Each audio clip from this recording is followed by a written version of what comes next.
नमस्कार दोस्तों, मैं रंजीत यादव स्वागत करता हूं आप सभी का आपके अपने यूट्यूब चैनल सरकारी अड्डा में। तो दोस्तों, जैसा कि आप सभी जानते हैं कि हमने आप लोगों के लिए 2000 क्वेश्चन सीरीज चला रखी है, यानी कि 2000 क्वेश्चन की जो सामान्य ज्ञान की सीरीज है उसको कंटिन्यू करते हुए, जिसमें से डेली हम लोग 30 क्वेश्चन का एक सेट सॉल्व करते हैं। उस सीरीज को आगे बढ़ाते हुए आज हमारी दूसरी क्लास है। दोस्तों, अगर आप लोग इसकी PDF चाहते हैं तो लिंक डिस्क्रिप्शन में है, वहाँ से आप लोग डाउनलोड कर सकते हैं। तो दोस्तों, आइए वीडियो को शुरू करते हैं। जैसा कि आज के सेशन का पहला क्वेश्चन कह रहा है कि इंडियन ब्यूरो ऑफ माइंस का मुख्यालय कहाँ स्थित है। तो दोस्तों, इंडियन ब्यूरो ऑफ माइंस का जो मुख्यालय है वो नागपुर में स्थित है। दोस्तों, इंडियन ब्यूरो ऑफ माइंस का कार्य क्या है? तो दोस्तों, इसका कार्य है राष्ट्रीय खनिज की रिपोर्ट तैयार करना। और दोस्तों, इसकी स्थापना हुई थी 1948 में।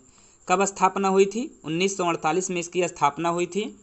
और इसका कार्य है कि राष्ट्रीय खनिज की रिपोर्ट तैयार करना। और इसका मुख्यालय जो है वो नागपुर में है। कहाँ है? नागपुर में है। ओके, आगे चलें। अगला क्वेश्चन है भारतीय घास एवं चारा अनुसंधान संस्थान कहाँ स्थित है। तो दोस्तों, भारतीय घास एवं चारा अनुसंधान ये झांसी में स्थित है। और इसकी स्थापना की बात करें तो इसकी स्थापना हुई थी 1962 में। कब हुई थी? 1962 में इसकी स्थापना हुई थी। और इसका संस्थान जो है वो झांसी में स्थित है। ओके, अगले क्वेश्चन पे चलते हैं। अगला क्वेश्चन है भारतीय बागवानी यानी कि भारतीय बागवानी विश्वविद्यालय कहाँ पर स्थित है। तो दोस्तों, भारतीय बागवानी विश्वविद्यालय ये सोलन में स्थित है। सोलन कहाँ पड़ता है? तो दोस्तों, ये हिमाचल प्रदेश में पड़ता है। कहाँ पड़ता है? हिमाचल प्रदेश में। ओके, अगले क्वेश्चन पे चलते हैं। अगला क्वेश्चन है कि केंद्रीय खनन अनुसंधान संस्थान कहाँ स्थित है। तो दोस्तों, केंद्रीय खनन अनुसंधान संस्थान ये धनबाद में स्थित है। और धनबाद ये जो है झारखंड में है। कहाँ है दोस्तों? झारखंड में ये धनबाद है। ध्यान रखना है आप लोगों को लिए। अगले क्वेश्चन पे चलते हैं। अगला क्वेश्चन कह रहा है भारत में सबसे पुराना तेल का भंडार कहाँ है। तो दोस्तों, भारत में सबसे पुराना तेल का भंडार ये डिगबोई जो कि असम में है। कहाँ? डिगबोई में है। और डिगबोई कहाँ है? असम में है। और दोस्तों, असम कहाँ है? ये दोस्तों ब्रह्मपुत्र नदी घाटी पर है। और देश की सबसे पुरानी तेल घाटी ये भी। कौन? डिगबोई जो है ये देश की सबसे पुरानी तेल घाटी है। ओके, अगले क्वेश्चन पे चलते हैं। अगला क्वेश्चन है कि भारत में अधिकांश प्राकृतिक गैस का उत्पादन कहाँ किया जाता है। तो दोस्तों, भारत में जो है अधिकांश प्राकृतिक गैस का उत्पादन कहाँ किया जाता है? तो ये बॉम्बे हाई से किया जाता है। कहाँ से किया जाता है? ये बॉम्बे हाई से किया जाता है। ओके, अगले क्वेश्चन पे चलते हैं। अगला क्वेश्चन क्या है? अगला क्वेश्चन है कि 100% सौर ऊर्जा यानी कि 100% सौर ऊर्जा पर चलने वाला भारत का पहला केंद्र शासित प्रदेश। तो दोस्तों, ये दीव जो है ये भारत का पहला ऐसा केंद्र शासित प्रदेश है यहाँ पर जो 100% सौर ऊर्जा चलती है। ओके, अगले क्वेश्चन पे चलते हैं। अगला क्वेश्चन है यमुना नदी के तट पर दीन पनाह शहर जो है उसकी स्थापना किसने की थी। तो दोस्तों, दीन पनाह शहर की स्थापना ये हुमायूं ने की थी। किसने की थी? हुमायूं ने की थी। ओके, अगले क्वेश्चन पे चलते हैं। अगला क्वेश्चन है विश्व में सबसे ज़्यादा यूरेनियम कहाँ पाया जाता है। तो ध्यान में रखना है दोस्तों आप लोगों को, विश्व में सबसे ज़्यादा यूरेनियम ये कनाडा में पाया जाता है। कहाँ? कनाडा में पाया जाता है। अगले क्वेश्चन पे चलते हैं। अगला क्वेश्चन है ताजमहल के अंदर उद्यान को किसके रूप में जाना जाता है। तो दोस्तों, ताजमहल के अंदर जो उद्यान बना है उसको मुगल गार्डन के रूप में जाना जाता है। किसके रूप में जाना जाता है? मुगल गार्डन के रूप में जाना जाता है। अगले क्वेश्चन पे चलते हैं।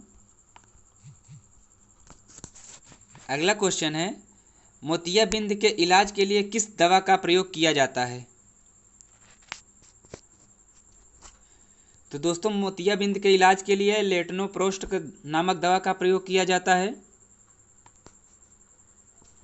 दोस्तों इसका प्रयोग जो है आँख के अंदर दबाव में वृद्धि के उपचार में भी किया जाता है, यानी कि जिसे मोतियाबिंद हम लोग कहते हैं, उसी के उपचार में किया जाता है। ओके, अगले क्वेश्चन पे चलते हैं।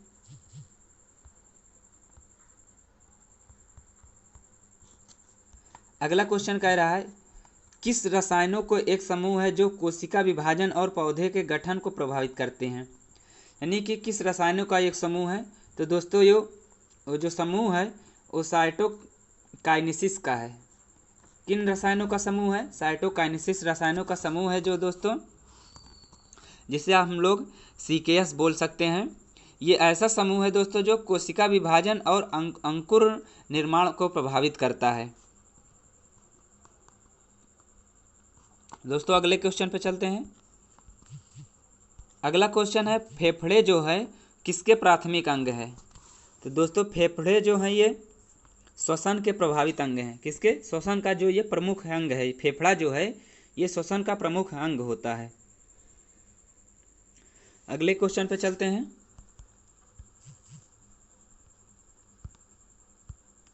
अगला क्वेश्चन कह रहा है किसी परमाणु के उच्चतम ऊर्जा स्तर में स्थित इलेक्ट्रॉनों को क्या कहा जाता है। तो दोस्तों उन इलेक्ट्रॉनों को संयोजकता इलेक्ट्रॉन कहा जाता है। किसको? यानी कि परमाणु के उच्चतम ऊर्जा स्तर में स्थित जो इलेक्ट्रॉन है उनको संयोजकता इलेक्ट्रॉन्स कहा जाता है। अगले क्वेश्चन पे चलते हैं। अगला क्वेश्चन है दोस्तों, अगला क्वेश्चन कह रहा है कि वह रानी जिसका उपनाम ब्लडी मैरी था वो कौन थी। तो दोस्तों वो रानी जो थी वो मैरी प्रथम थी। इनको ब्लडी मैरी क्यों कहा जाता था? तो दोस्तों ये मैरी जो है ये 1 जुलाई 1553 में, कब? 1 जुलाई 1553 में, 1553 से जो है वो नवंबर 1558 तक इंग्लैंड और आयरलैंड की रानी थी। क्या थी? 1553 से नवंबर 1558 तक ये इंग्लैंड और आयरलैंड की रानी थी। और दोस्तों ये जो है प्रोटेस्टेंटों का धार्मिक उत्पीड़न करने के कारण इन्हें रक्त पिपासु या ब्लडी मैरी के रूप में जाना जाता था। ओके, अगले क्वेश्चन पे चलते हैं। अगला क्वेश्चन है किस राज्य में मैंग्रोव वन का सबसे अधिक क्षेत्र है। तो दोस्तों ये पश्चिम बंगाल राज्य में मैंग्रोव वन का सबसे अधिक क्षेत्र पाया जाता है। कहाँ? पश्चिम बंगाल में। ओके, अगले क्वेश्चन पे चलते हैं। अगला क्वेश्चन है किस राज्य में मानस टाइगर रिजर्व है। तो दोस्तों मानस टाइगर रिजर्व जो है ये असम राज्य में है। कहाँ है? असम राज्य में है। दोस्तों ये मानस बाघ जो हैं ये आरक्षित क्षेत्रों के एक राष्ट्रीय प्राणी उद्यान है। अगले क्वेश्चन पे चलते हैं। अगला क्वेश्चन है अंतरिक्ष में जाने वाले प्रथम व्यक्ति का नाम। तो दोस्तों मेजर यूरी गार्गिन जो हैं ये अंतरिक्ष में जाने वाले प्रथम व्यक्ति हैं। कौन? Major Yuri Gagarin, sorry Gargin बोल दिए थे हमने, गागरिन आप लोगों को ध्यान में रखना है। अगले क्वेश्चन पे चलते हैं। अगला क्वेश्चन है नूरजहां किस मुगल सम्राट की पत्नी थी।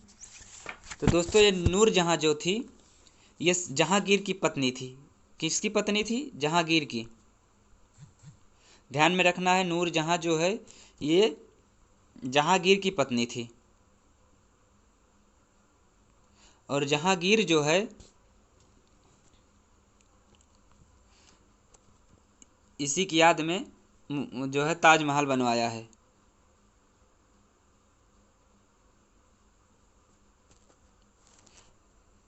अगले क्वेश्चन पे चलते हैं। अगला क्वेश्चन है तराइन का युद्ध किस वर्ष में लड़ा गया था। तो दोस्तों तराइन का युद्ध जो है ये 1991-92 में लड़ा गया था, जिसमें पृथ्वीराज चौहान और मोहम्मद गोरी के बीच लड़ा गया था। और जिसमें दोस्तों ये प्रथम युद्ध था जो मोहम्मद गोरी की सेना चौहान की राजपूत सेना जो थी उनसे हार गई थी। और लेकिन जब दूसरा युद्ध होता है तो उसमें मोहम्मद गोरी ने अपनी हार का बदला ले लिया, यानी कि पृथ्वीराज चौहान हार जाता है। ओके, अगले क्वेश्चन पे चलते हैं। अगला क्वेश्चन है, वर्ष 1749 में तड़ित चालक का आविष्कार किसने किया था? तड़ित चालक का आविष्कार किसने किया था? तो दोस्तों तड़ित चालक का आविष्कार किया था ये बेंजामिन फ्रैंकलिन ने। किसने? बेंजामिन फ्रैंकलिन ने। ओके, अगले क्वेश्चन पे चलते हैं। अगला क्वेश्चन है, एक वस्तु किस स्थिति में वह स्थिर संतुलन में होती है? तो दोस्तों कोई भी वस्तु हो विश्राम की स्थिति में वह स्थिर संतुलन में रहती है। ओके, अगले क्वेश्चन पे चलते हैं। अगला क्वेश्चन है, संविधान का निर्माण करने वाला प्रथम देश। तो दोस्तों संविधान का निर्माण करने वाला जो है दोस्तों ये यूएसए है। कौन है? विश्व का प्रथम देश है जिसने संविधान का निर्माण किया था, ये यूएसए है, यानी कि अमेरिकी है, अमेरिका संविधान है।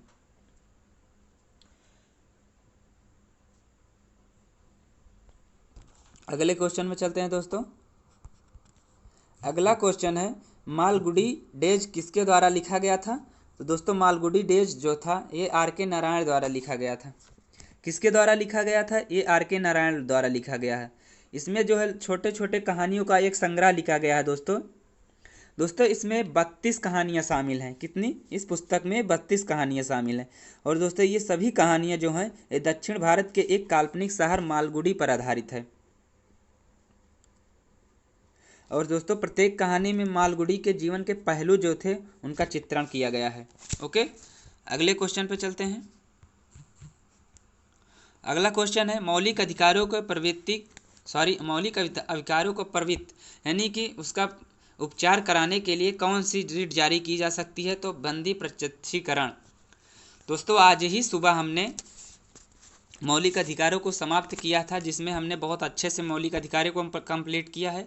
आप लोग उसे ज़रूर देखेंगे, आपके एग्जाम के लिए बहुत ही हेल्पफुल होगा।